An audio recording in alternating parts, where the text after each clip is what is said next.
Hello. I'm reviewing Alien Covenant, a new movie that came out just yesterday in Australia through 20th Century Fox, directed by Ridley Scott. The last installment was Prometheus, about 5 years ago, so we've waited a long time for this one. Went out last night and watched it, was really looking forward to it, and walked away with, well, my rating is 6 out of 10. Just thought I'd start that off right at the get-go, just so that anyone who's gonna watch this isn't wondering until the end what I'm thinking.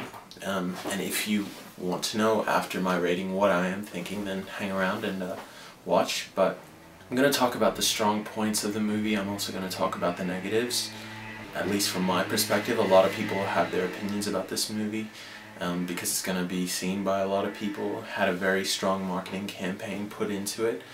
Music. I come from a music background, so it's the first thing that I'm going to pick up on. And I think Jed Kersell, the composer for this movie, did an excellent job. It had elements that were atonal. For instance, the very opening, a lot of instrumentation that sort of gives you a feeling that it's not a typical quartet or an orchestra or a symphony. It's nothing like that. It's more experimental instrumentation and doesn't necessarily fall into a key. That's what I mean by atonal. On the other hand, it has a lot of consonance in it, where, for instance, when they drop down into the planet, there's a lot of hope in the theme, and there's a lot of brightness, and it's because they're using major keys, which the other scores in the other movies have done as well. So mixed both and did a great job. Another thing that they did really well was incorporate past themes, so the very originals from Jerry Goldsmith's 1979 score, as well as the score from Mark Streitenfeld on the last movie, Prometheus. They used it a couple of times to reference some of the moments in Prometheus, but they also used it in a sort of ham-handed way, I felt, and that's what I mean by a negative. Like, they'll do this great job with something, but then they'll execute this additional thing that sort of is a slap in the face at the same time. What I mean by that is, you bring in the old motif from a Prometheus movie, but then you have it played by Michael Fassbender on a flute, and for me, that breaks one of the laws of the universe, of their actual universe, the universe that they've created with this movie, where I can't recall any one of the other movies ever breaking the fourth wall, which is exactly what it's doing. It's breaking the fourth wall, a character in the movie being aware of a theme that there's no way anyone would have known about if they were a character in this movie. The only people that are really meant to know about that theme are you, me, and anyone watching the movie. So it's a minor gripe, but I pick up on that because it's sort of, at this point in being a fan of Alien, it's not just me going in and being excited about seeing aliens, because you can see them anywhere. People can draw them, graphic designers, it's no big deal, it's everywhere, it permeates through the whole culture.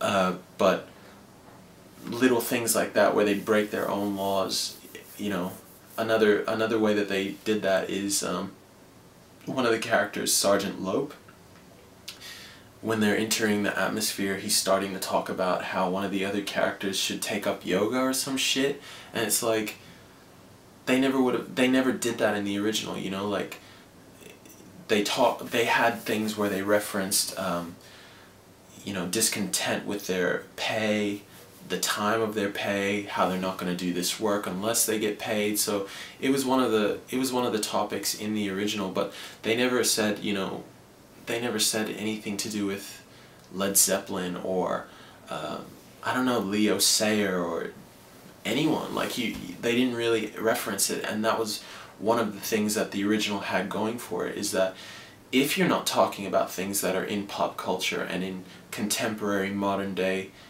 culture, you are adding to the atmosphere that this is a world that's devoid of anything to do with what's going on on Earth. But in this movie, they've got John Denver references, they've got Wagner references, they've got, you know, just a whole, like, the whole idea of Ozymandias. And look, I get it, like, they want to bring in a whole bunch of culture because they have the theme of Peter Whalen being a sophisticated person coming in and, you know, giving David all these ideas and things like that at the beginning of the movie. That's great, but the originals weren't so heavily focused on letting you know that the characters in this movie have a high intellect or a certain level of culture in their background. I mean, it didn't really stick out in those as much as it does this, and that's one of its weak points. This movie is that in its attempt to get away from the old style and the old thoughts in the movies, Ridley Scott is taking us on a journey somewhere else that is making the alien films a subplot to other themes in the movie. Getting onto the topic of themes, creationism is a big one in this movie. The idea of where we come from, where we're going, what does it mean to be alive? Do sentient robots actually have a soul? Things like that, which have been, they were there in Prometheus as well, but here, you know, they preface the whole movie by saying this is one of the elements that we're going to be addressing, but it's not just an element that they're addressing, it's sort of like the whole movie revolves around Michael Fassbender's character, David and Walter, you know, these philosophical thoughts that they have about, are we subservient to humans, are we in charge of humans, should we be the apex, should we be the top dog? And you'll see in the movie that David really believes that he is. That's fine, but my gripe with the movie is that the other ones didn't make it so that you're watching a movie that has a robot as its main character and then aliens as its subplot, you know, because Ridley Scott, or you know, if he really wanted people to watch a movie about robots and philosophical concepts, why didn't he just not let Denis Villeneuve direct the last Blade Runner, the update, and do it himself? You know, he's already made a movie about robots and questions about what it means to be alive. Like, you don't have to make it so that they permeate through the whole lexicon of an alien movie. Like, I think that it's a drawback on this movie. The movie does other things with its characters that are sort of... Let me say that the characters in this movie are all played very, very well. Michael Fassbender is, you know, an amazing actor. He's a great actor, and you can see it from his performances in Hunger, Shame, 12 Years a Slave. There's even a movie called Big Fish that he was in, and not a lot of people know about that one, but he's a great actor, and you would classify him as an A-list actor in Hollywood at the moment. And so was Catherine Watterson, I think her name is, who played Daniels. Danny McBride was great. Everybody was great, but the thing that was lacking was the setup of their characters, sort of the story. The story always lets these movies down because everybody just agrees to a consensus that this is the way the movie is going to be shot. Let's get it done. Let's market it. Let's get it out to the fans, and they'll watch it and they'll enjoy it, and then they'll pay to see the next one. I think the stories are being overlooked a bit. Like, we knew well in advance who was going to die. When the guy says he has to go and take a piss, you knew that he was going to die, and it was just a matter of time. You knew that Oren's wife, who gets locked into the med bay with Piss Man, was gonna die as well. Like, you knew it, and it's not just a case of premonition or anything. Like, it's not some kind of preemptive feeling that you're getting. It's like the movie sets it up in a way that you can almost tell, and I think this movie had the least amount of tension if you compare it to Alien or Aliens or even Alien 3. It had the least amount of tension because you sort of you had the idea that something was going to happen before it did. I also think that this movie really it does a thing where, I'll explain it in another way.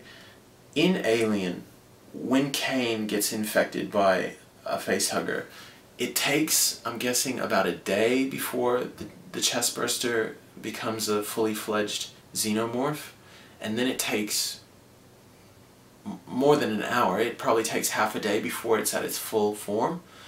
In these movies, it's like, you know, someone even looks in an egg and already they already have a xenomorph fully formed bursting out of their chest. It's like the actions that are happening in this movie are motivated by the script pushing everything to get towards the end, and they're just glossing over these moments just so that they can get to a third act which talks about robots again, which robots should be taking a backseat to the story, at least the way I think it is. Like, Hollywood's greenlighting all these movies so they can do what they want, and 20th Century Fox is probably going to make a massive profit on this movie because it's marketed well.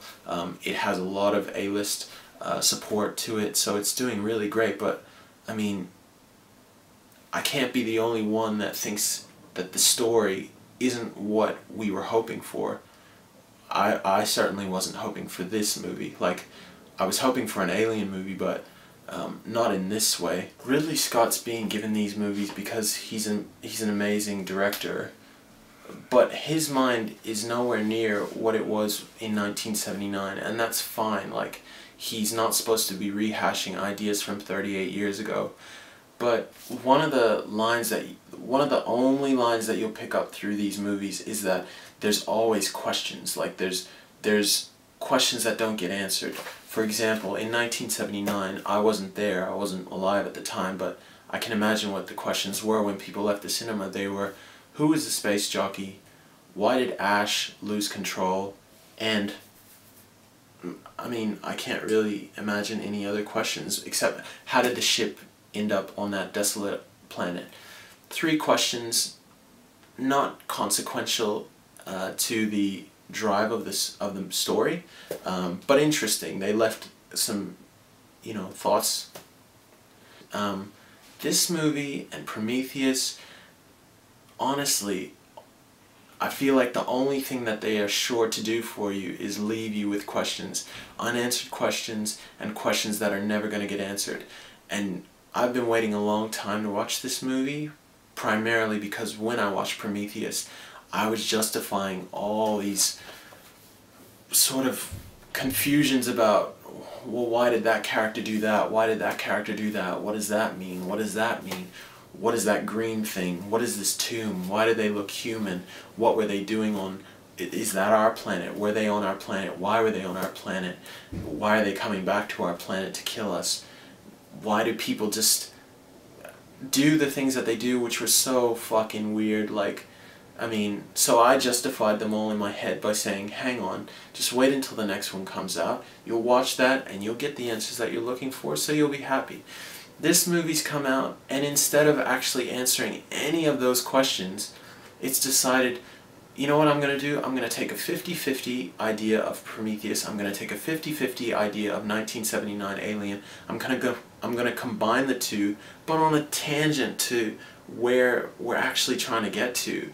Like, this movie, for example, the whole idea of having the robot as the main character for the last 2 movies, it's fine. You know, it's another way of looking at who is our leading character for it, because you had Ellen Ripley as your character for 4 movies, and now you have Michael Fassbender, David, for 2 movies, leading you on this journey through these universes.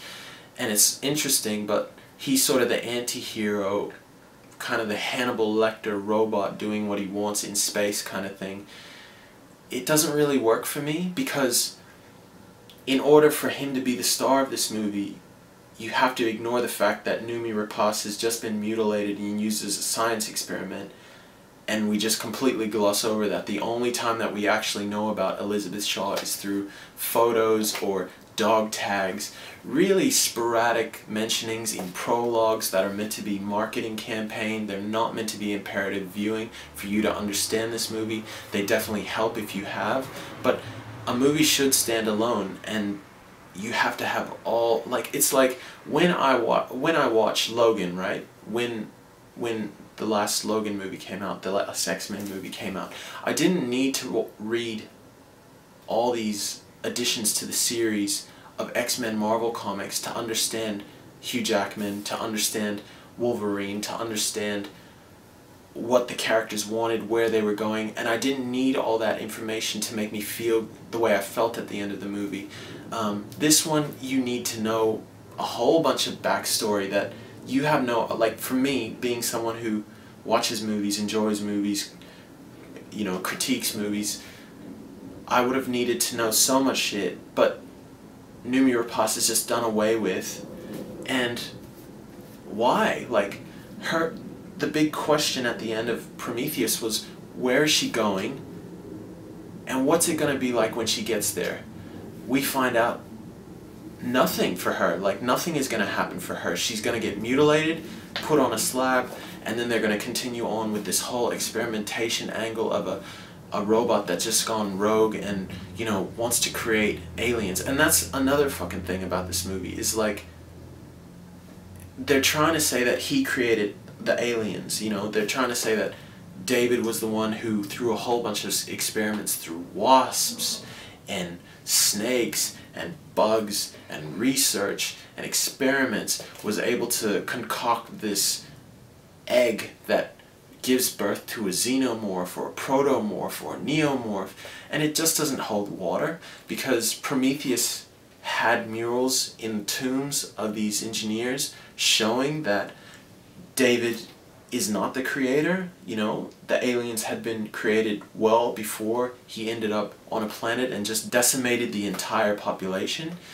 A quick thing that I feel like that scene in the prologue where David, and in the movie where David drops the canisters, is meant to be a juxtaposition of the scene at the beginning of Prometheus when the guy is has come down from the ship and is giving birth, so to speak, to new life.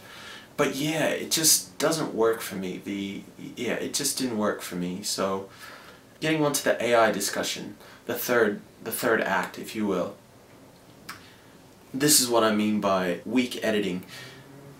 There's a scene where David and Walter are starting to fight, right? And Walter's got the upper hand. He's about to cave David's head in with a rock, and they just quickly cut. And you already know after that. You know that they've switched places. There's no suspense. So when Waters asks him, "Are you going to help me build a cabin?" it's a dull moment. It falls dead, because I already knew, you know, I knew well ahead of time that it was going to happen. Cinematography, you know, I have no gripes. These guys know what they're doing.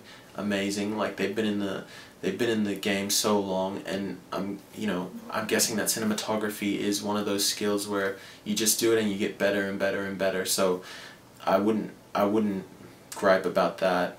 The directing, clearly they did a great job, because the actors gave great performances. You know, Ridley Scott clearly knows how to get performances out of actors, and he clearly knows how to take a camera through another world and build a universe. But the way that they're getting us to invest in these movies is a little bit off for me. It leaves a little bit of a bad taste in my mouth, because I'm following these movies investment after investment after investment, and I'm not getting the answers that I'm paying for. You know, I came in there hoping that they wouldn't just gloss over the last movie, and that they would accept some things that happened in the last movie and in the originals as canon. It seems like all they want to do is make these movies that give you a great time in the cinema, but you leave and then you're sort of left wondering why. Like, I don't really know. I wouldn't say that this movie stands alone. Definitely not. I would say that Alien stands alone I would say that Aliens stands alone. Those movies are great, and a lot of people don't like the third one. I do personally, and I understand why they wouldn't. The production on it is really weak. The CGI looks fucking awful compared to this day's CGI, but I still think that the story in that one was 10 times stronger than what it is in this movie and in Prometheus. I don't understand why they keep bringing in these writers from TV like Damon Lindelof and John Logan, even though John Logan is more in movies. I think he had a background in TV. They bring in all these dudes that have these careers in questioning, like leaving an audience in suspense for the next episode. These aren't meant to be episodes. They're meant to be standalone movies that anyone at any time can throw on and just enjoy. I don't enjoy the ending of this movie because this isn't the way any of them have ever ended before. Like, they don't end on a sour note, you know. Even when Ripley dies in Alien 3, it's sort of the way that it was supposed to go, and it leaves you feeling satisfied that she finally got what she wanted, which was the destruction of their species. And then they start the next one with a saddening blow. Like, when they started Alien 3, Newt is dead, Hicks is dead, Bishop is just sort of, you know, discombobulated, and then they start Alien Resurrection with letting you know, oh, well, Ripley didn't kill them off, you know, they've been resurrected and all this kind of stuff. This movie, it ends on a sour note, but if I wanted sour notes, I could watch Life, you know, that just came out with Jake Gyllenhaal and Ryan Reynolds, or I could watch Empire Strikes Back, or I could watch Silence of the Lambs, or I could watch any movie that ends with a negative note. You know, I didn't come to this movie expecting that. And what are they going to say? They're going to say, oh, watch the next installment, watch the next one after that. Maybe they'll link up with the Alien series. Maybe you'll get the answers that you're looking for. But all I'm getting in these movies at the moment is questions. I'm just getting more and more questions. And I paid the money.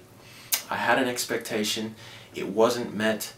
I could say that I sort of had a good time because, you know, there's a lot of positives in the movie, but on the whole, I really think they need to reassess their idea of a story. The scripts, like the dialogue, isn't on the nose. It's not drastically awful, but the stories, they need to come up with, you know, they need to reset and have people fired if they're not bringing them the stories that they want, you know. Like, you shouldn't just jump on the first thing that says, you know, we're not just going to make this an Aliens movie, and then Ridley Scott puts his hand up and says, oh yeah, I like a sophisticated movie that isn't just talking about something I've done before, it's cooked. That's what he says in a lot of his interviews. It's been cooked, it's been done to death. Well, don't make the movie anymore then. Like, if you don't want to give the people what they want, which is an alien movie that deals with aliens as the plot and everything else as a subplot, then give it to someone who actually wants to do it. Like, make way for a young director that's excited, and I don't mean like one of those fucking guys that made like AVP.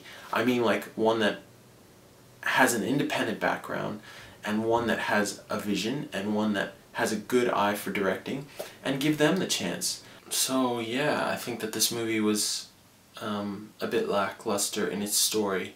Not in its execution, but just in the initial conception of the idea. I think Hollywood needs to get its act together in terms of what it's bringing us, because we come to this movie as an alternative to a lot of the movies that are focused on superheroes, that are focused on fantasy, and this movie's fantasy as well, fantastical in a science fiction sense. But Star Wars, when I'm saying fantasy, I'm talking Star Wars. I'm talking any, you know, surrealist blockbuster, Transformers, fucking whatever you want to call it, blockbuster, big production movie. We come to this movie because it has a sense of sophistication, and at least that's why I flocked to this movie. And I feel like we're getting something similar, but we're not getting what we're asking for with these movies. At least I didn't get what I wanted out of this movie. I got something, but I didn't get what I wanted. So, yeah, 6 out of 10. If I'm sure that there's a whole bunch of stuff that I've missed, that I've glossed over, just like a fucking Aliens movie where they just gloss over everything. But if I have, let me know anything that you thought of the movie, positives, negatives. Am I an idiot who has no idea what the fuck I'm talking about, or is everybody else wrong? So yeah, thank you for watching this video, and yeah, I'll see you in the next one. I don't really know what I'm going to be reviewing next, but I'm sure I'll review the fuck out of it. So what's the next movie that's coming out? I don't know. I'll have to look.